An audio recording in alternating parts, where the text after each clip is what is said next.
Muy buenos días, tardes, noches. Pues estamos otra vez de nuevo con el texto en el capítulo 3, la percepción inocente. Ayer esta es la primera parte que vamos a hacer ahora, y esta tarde a las 4 volveremos a terminar para leer el capítulo 3. Bueno, comenzamos. La percepción inocente. 1. Expiación sin sacrificio. 1. Hay otro punto que debe quedar perfectamente claro antes de que pueda desaparecer cualquier residuo de temor que aún esté asociado con los milagros. 2. La crucifixión no estableció la expiación, fue la resurrección la que lo hizo. 3. Son muchos los cristianos sinceros que no han entendido esto correctamente. 4. Nadie que esté libre de la creencia en la escasez podría cometer tal equivocación. 5. Si se examina la crucifixión desde un punto de vista invertido, parece como si Dios hubiese permitido e incluso fomentado el que uno de sus hijos sufriese por ser bueno. 6. Esta desafortunada interpretación, que surgió como resultado de la proyección, ha llevado a muchas personas a vivir sumamente atemorizadas de Dios. 7. Tales conceptos antirreligiosos se infiltran en muchas religiones. 8. El auténtico cristiano, sin embargo, debería hacer una pausa y preguntarse ¿cómo iba a ser posible esto? 9. ¿Cómo iba a ser posible que Dios mismo fuese capaz de albergar el tipo de pensamiento que sus propias palabras han señalado claramente que es indigno de su Hijo? Pues párrafo 2. La mejor defensa, como de costumbre, consiste en no atacar la posición del otro, sino más bien en proteger la verdad. 2. No es muestra de sensatez aceptar un concepto si para justificarlo tienes que invertir todo un marco de referencia. 3. Este procedimiento es doloroso en sus aplicaciones menores y verdaderamente trágico a una escala mayor. 4. Con frecuencia la persecución termina siendo un intento de justificar la terrible y errónea percepción de que Dios mismo persiguió a su propio Hijo en nombre de la salvación. 5. Ni siquiera las palabras mismas tienen sentido. 6. Superar esto ha sido sumamente difícil, pues si bien este error no es más difícil de corregir que cualquier otro, son muchos los que no han estado dispuestos a abandonarlo en vista de su eminente valor como defensa. 7. Un ejemplo menos dramático es el del padre que dice «Esto me duele a mí más que a ti», pero se siente exonerado al darle una paliza a su hijo. 8. ¿Crees que nuestro padre piensa realmente así? 9. Es tan esencial eliminar cualquier pensamiento de este tipo que debemos asegurarnos de que nada semejante permanezca en tu mente. 10. Yo no fui castigado porque tú fueras malo. 11. La lección completamente benévola que la expiación enseña se echa a perder si se mancilla con cualquiera de las formas en que esta clase de distorsión se manifiesta. Pues párrafo 3. Buenas tardes, buenos días, buenas tardes, buenas noches. La afirmación «mía es la venganza», dice el Señor, es una percepción falsa mediante la cual uno le atribuye a Dios su propio pasado malvado. 2. Ese pasado malvado no tiene nada que ver con Dios. 3. Él no lo creó ni tampoco lo sustenta. 4. Dios no cree en el castigo. 5. Su mente no crea de esa manera. 6. Dios no tiene nada contra ti por razón de tus malas acciones. 7. ¿Cómo sería posible entonces que me hubiese acusado a mí por ellas? 8. Asegúrate de que reconoces cuán absolutamente imposible es esta suposición y también de que procede enteramente de la proyección. 9. Este tipo de error es responsable de una multitud de errores similares, incluyendo la creencia de que Dios rechazó a Adán y lo expulsó del jardín del Edén. 10. Quizá por eso piensas a veces que no te estoy guiando bien. 11. He tomado las máximas precauciones para usar palabras que sean casi imposibles de distorsionar, pero siempre es posible tergiversar los símbolos si así se desea. Pues párrafo 4. El sacrificio es una noción que Dios desconoce por completo. 2. Procede únicamente del miedo y los que tienen miedo pueden ser crueles. 3. Cualquier forma de sacrificio es una violación de mi exhortación a que debes ser misericordioso tal como tu Padre en el cielo lo es. 4. A muchos cristianos les ha resultado difícil darse cuenta de que esto les atañe a ellos. 5. Los buenos maestros nunca aterrorizan a sus estudiantes. 6. Aterrorizar es atacar, y como resultado de ello se produce un rechazo de lo que el maestro ofrece, malográndose así el aprendizaje. Pues párrafo 5. Se me ha llamado correctamente el Cordero de Dios que quita los pecados del mundo, mas quienes representan al Cordero manchado de sangre no entienden el significado del símbolo. 2. Si se entiende correctamente es un símbolo muy simple que habla de mi inocencia. 3. El león y el cordero tendidos el uno junto al otro simbolizan la fuerza y la inocencia no están en conflicto, sino que coexisten naturalmente en paz. 4. Bienaventurados los puros de corazón, porque ellos verán a Dios, es otra forma de decir lo mismo. 5. Una mente pura conoce la verdad y en eso radica su fuerza. 6. No confunde la destrucción con la inocencia, porque asocia la inocencia con la fuerza y no con la debilidad. Pues párrafo 6. La inocencia es incapaz de sacrificar nada, porque la mente inocente dispone de todo y sólo se esfuerza por proteger su plenitud. 2. No puede proyectar. 3. Tan solo puede honrar a otras mentes, porque honrar a otros es el saludo natural de los verdaderamente amados hacia los que son como ellos. 4. El Cordero quita los pecados del mundo en el sentido de que el estado de inocencia o gracia es uno en el que el significado de la expiación es perfectamente obvio. 5. La expiación carece por completo de ambigüedad. 6. Es perfectamente inequívoca porque existe la luz. 7. Únicamente los intentos de ocultarla en las tinieblas han hecho que sea inaccesible para aquellos que eligen no ver. Pues párrafo 7. La expiación de por sí irradia verdad. 2. Es, por lo tanto, el epítome de la mansedumbre y derrama únicamente bendiciones. 3. No podría hacer eso si procediese de cualquier otra fuente que no fuera la perfecta inocencia. 4. La inocencia es sabiduría porque no tiene conciencia del mal, y el mal no existe. 5. No obstante es perfectamente consciente de todo lo que es verdad. 6. La resurrección demostró que nada puede destruir a la verdad. 7. El bien puede resistir cualquier clase de mal, al igual que la luz disipa cualquier clase de oscuridad. 8. La expiación es, por lo tanto, la lección perfecta. 9. Es la demostración concluyente de que todas las demás lecciones que enseñé son ciertas. 10. Si puedes aceptar esta generalización ahora, no tendrás necesidad de aprender muchas otras lecciones de menor importancia. 11. Basta con que creas esto para que te liberes de todos tus errores. Pues párrafo 8. Perdón. La inocencia de Dios es el verdadero estado mental de su Hijo. 2. En ese estado tu mente conoce a Dios, pues Dios no es algo simbólico, Dios es un hecho. 3. Cuando conoces a su Hijo tal como es, te das cuenta de que la expiación y no el sacrificio es la única ofrenda apropiada para el altar de Dios, en el que sólo la perfección tiene cabida. 4. El entendimiento de los inocentes es la verdad. 5. Por eso es por lo que sus altares son verdaderamente radiantes. Bueno, pues terminamos el epígrafe 2. Estamos en el capítulo 3, la percepción inocente, hemos leído el epígrafe 1. Estamos en el epígrafe 2. Los milagros y la percepción verdadera. 1. He afirmado que los conceptos básicos a los que este curso hace referencia no admiten grados. 2. Algunos conceptos fundamentales no pueden entenderse en función de sus opuestos. 3. Es imposible concebir la luz y la oscuridad o todo y nada como posibilidades compatibles. 4. Estos conceptos son o completamente verdaderos o completamente falsos. 5. Es esencial que te des cuenta de que tu pensamiento seguirá siendo errático hasta que te comprometas firmemente con la luz o con la oscuridad. 6. No obstante, un compromiso firme con la oscuridad o con la nada es imposible. 7.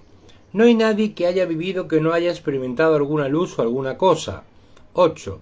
Nadie es capaz, pues, de negar completamente la verdad, aunque piense que puede. Pues párrafo 2. La inocencia no es un atributo parcial. 2. No es real hasta que es total. Tercero. Los que son parcialmente inocentes a veces tienden a actuar de manera insensata. 4. Su inocencia no pasa a ser sabiduría mientras no se convierta en un punto de vista de aplicación universal. 5. La percepción verdadera o percepción inocente significa que nunca percibes falsamente y que siempre ves correctamente. 6. Dicho de una manera más llana, significa que nunca ves lo que no existe, pero siempre ves lo que sí existe. Pues párrafo 3. Buenos días, Jenny del Rocío. Buenos días, Guillermo Ardao Murillo. Buenos días, gracias. Párrafo 3 del capítulo 3 del epígrafe 2. Cuando no tienes confianza en lo que alguien va a hacer, estás dando testimonio de tu creencia de que esa persona no está en su mente recta. 2. Difícilmente puede ser ese un marco de referencia basado en el milagro. 3. Esa falta de confianza produce asimismo el efecto desastroso de negar el poder del milagro. 4. El milagro percibe todo tal como es. 5. Si lo único que existe es la verdad, lo único que la mentalidad recta puede ver es perfección. 6. He dicho que solo lo que Dios crea o lo que tú creas con la misma voluntad existe realmente. 7. Eso es, pues, lo único que los inocentes pueden ver. 8. Los inocentes no sufren de una percepción distorsionada. Párrafo 4.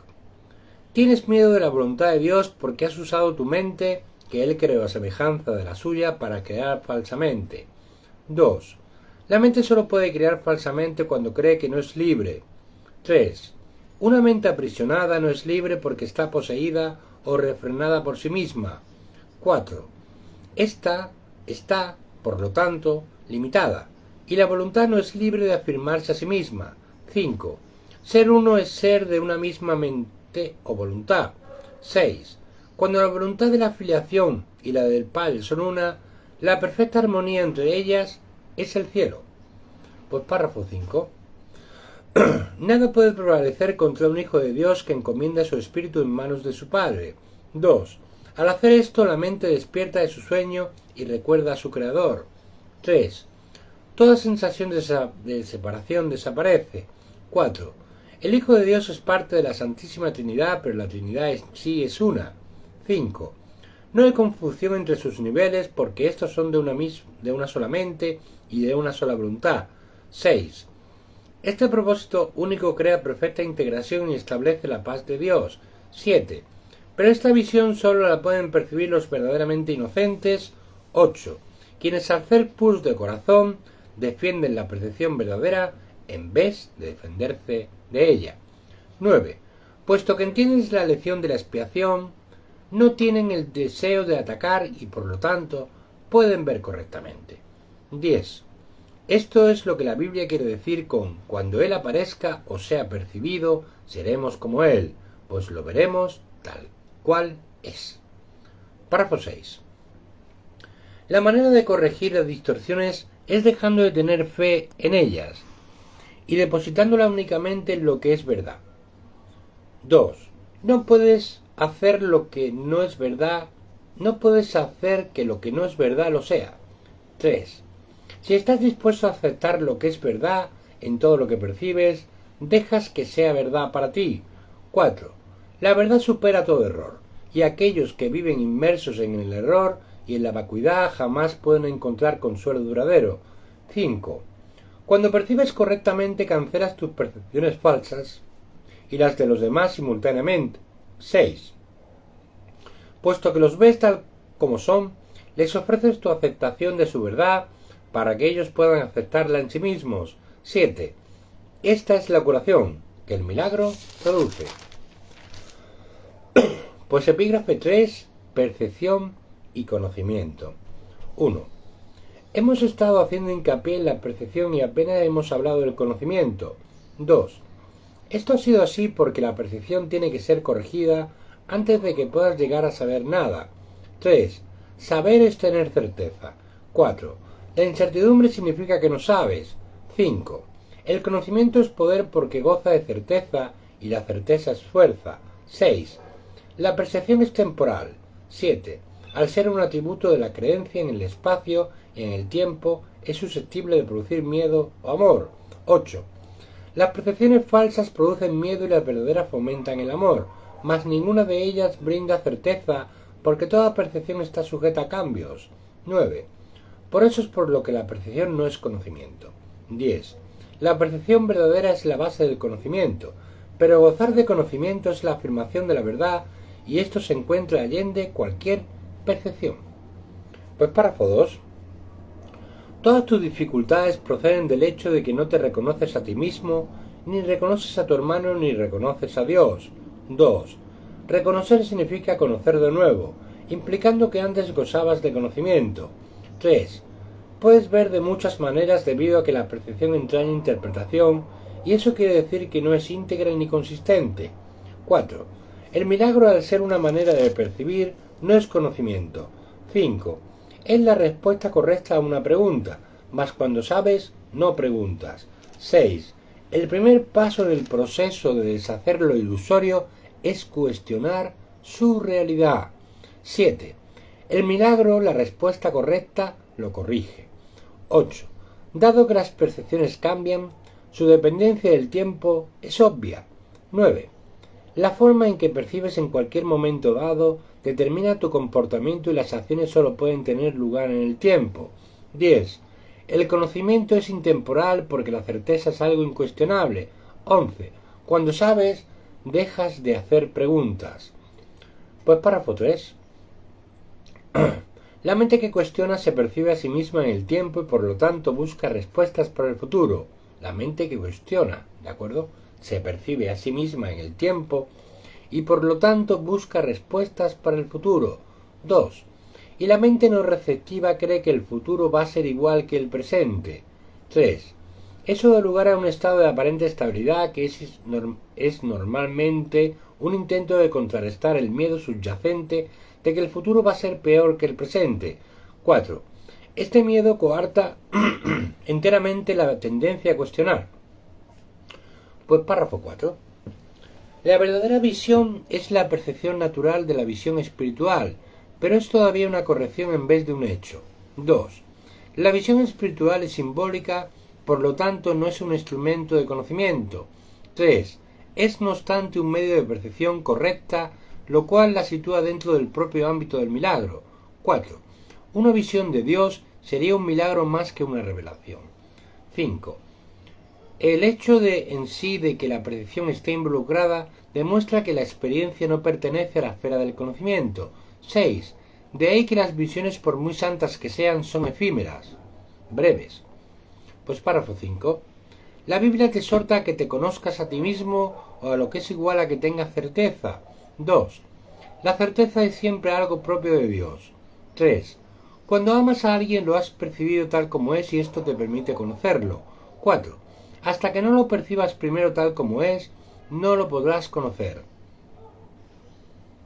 5. Mientras sigas cuestionando lo que Él es, estarás indicando claramente que no conoces a Dios.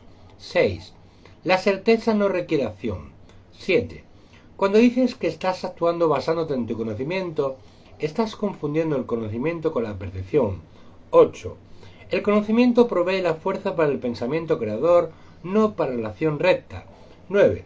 La percepción, el milagro y la acción están estrechamente vinculados. 10. El conocimiento es el resultado de la revelación y genera solo pensamiento. 11. La percepción, aun en su forma más espiritualizada, incluye al cuerpo, el cuerpo. 12. El conocimiento procede del altar interno y es intemporal porque goza de certeza. 13. No es lo mismo percibir la verdad que conocerla. Pues párrafo 6. Una percepción correcta es necesaria antes de que Dios pueda comunicarse directamente con sus altares, los cuales Él estableció en sus hijos. 2. En dichos altares lo vemos como mentes. En dichos altares es donde Él puede comunicar su certeza y su conocimiento inevitablemente brindará paz. 3. Dios no es un extraño para sus hijos, ni sus hijos son extraños entre sí. 4. El conocimiento precedió tanto a la apreciación como al tiempo, y finalmente los reemplazará. 5. Este es el verdadero significado de el alfa y el omega, el principio y el fin, y de antes de que Abraham naciese era yo. 6. La percepción puede y debe ser estabilizada, pero el conocimiento ya es estable. 7. Teme a Dios y observa sus mandamientos. Pasa a ser, conoce a Dios y acepta su certeza. Pues párrafo 7.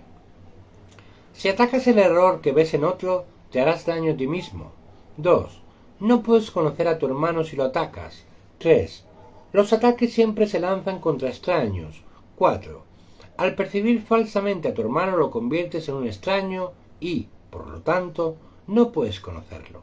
5. Y al haberlo convertido en un extraño, le tienes miedo. 6. Percíbelo correctamente para que lo puedas conocer. 7. En la creación de Dios no hay extraños. 8. Para poder crear como Él creó, tan solo puedes crear lo que conoces y lo que por ende aceptas como tuyo. 9. Dios conoce a sus hijos con absoluta certeza. 10. Los creó conociéndolos. 11. Los reconoce perfectamente. 12. Cuando ellos no se reconocen entre sí, no lo reconocen a Él, a Dios. Bueno, pues lo dejamos aquí por ahora. Estamos en el epígrafe 4 para empezar. Lo daremos esta tarde a las 4 de la tarde del capítulo 3, la perfección inocente. Gracias y nos vemos esta tarde. Bendiciones.